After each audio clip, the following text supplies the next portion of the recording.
ایک چیز یہ بھی پتہ چلی، ایک اللہ سے کچھ بھی چھپا ہوا نہیں، یہ تو ہم سب کا ایمان ہے۔ دوسری بات یہ ہے کہ اللہ نے اپنے حبیب کو بھی ساری چیزیں بتا دی، کیونکہ بات مکے میں چھپ کے ہو رہی ہے، قرآن مدینے میں نازل ہو رہا ہے اور اللہ وہاں بیان کر رہا ہے اور حضور بیان کر رہے ہیں کہ بھائی کفار نے ایسا ایسا کیا، تو جس نے کیا اس کو تو پتا ہے نا کہ میں نے ایسا کیا، تو بات کی سچائی کے لیے اتنی بات کافی ہے۔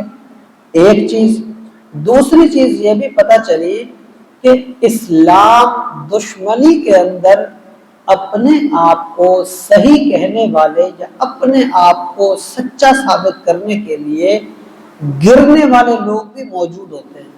تو جو بندہ اس طرح سے کرے کہ اپنے آپ کو یا کسی اور کو گرانے کے چکر میں اور اپنے آپ کو سچا اور صحیح ثابت کرنے کے چکر میں غیر مسلموں کے یا پھر جو لوگ درست راستے پر نہیں ہوتے گمراہ ان لوگوں کے انداز اپنائے یا عقائد اپنائے یا ان کی ہاں میں ہاں ملائے، وہ ایمان کی برکتوں سے محروم ہو جاتا ہے۔ یہ بھی ایک چیز آئی کہ یہودی سجدہ مانگتے تو نہیں تھے لیکن کر دیا، اور جب کر دیا تو مار کھا گئے۔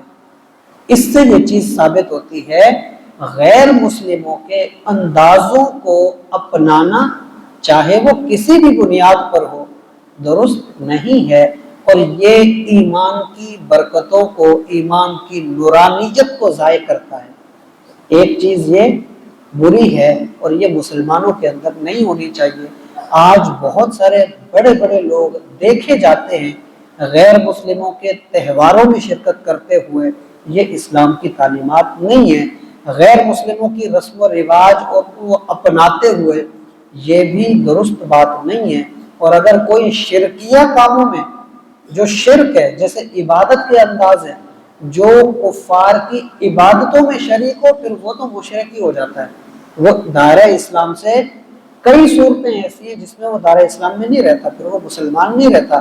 دوبارہ سے توبہ کر کے اسے اسلام قبول کرنا ضروری ہے۔ یہ بہت باریکیاں ہیں جسے آج نہیں سمجھا جاتا، حالانکہ یہ بہت سی اہم باتیں ہیں۔ دوسری چیز ہمیں کیا پتہ چلی، اللہ نے فرمایا کہ وَمَن يَلْعَنِ اللَّهُ فَلَن تَجِدَ لَهُ نَصِيرًا، جس پر اللہ لعنت کرے اس کا کوئی مددگار نہیں ہوتا۔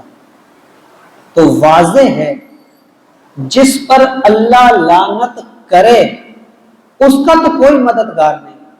اس کا مطلب یہ ہوا کہ جس پر اللہ رحمت کرے اس کے سارے مددگار ہیں، اور یہی بات ثبوت ہے کہ جو اللہ کے دین سے پھرتا ہے، اللہ کی فرما برداری سے پھرتا ہے، اس کے لیے تو کوئی بھی مددگار نہیں ہے۔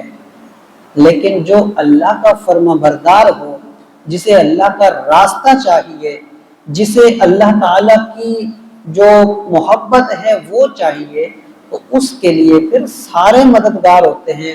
اللہ بھی اس کی مدد کرتا ہے، پھر فرشتے بھی اس کی مدد کرتے ہیں، پھر اولیاء اعظام بھی اس کی مدد کرتے ہیں، پھر عام مسلمان بھی اس کی مدد کرتے ہیں۔ اور اگر وہ اللہ کی فرما برداری کے اندر آ کر اللہ کی رضا حاصل کرنے میں کامیاب ہو جائے تو پھر فقط انسان نہیں، پھر جانور بھی، شجر حجر ہر چیز اس کی مدد کرتی ہے۔ آپ اولیاء اعظام کی تاریخیں اٹھائیں تو یہ ساری چیزیں آپ کو مل جاتی ہیں۔ شرط یہ ہے آپ اللہ تعالیٰ کے راستے پر چلنے والے بنیں، اللہ کے محبت یافتہ لوگوں کے ساتھ محبت کرنے والے بنیں، پھر آپ کے لیے سارے مددگار ہیں۔ اور اگر کوئی یہ کہتا ہے کہ اللہ کے سوا کوئی مددگار نہیں، تو بات واضح ہے، جس پر اللہ لعنت کرے اس کے لیے کوئی بھی مددگار نہیں۔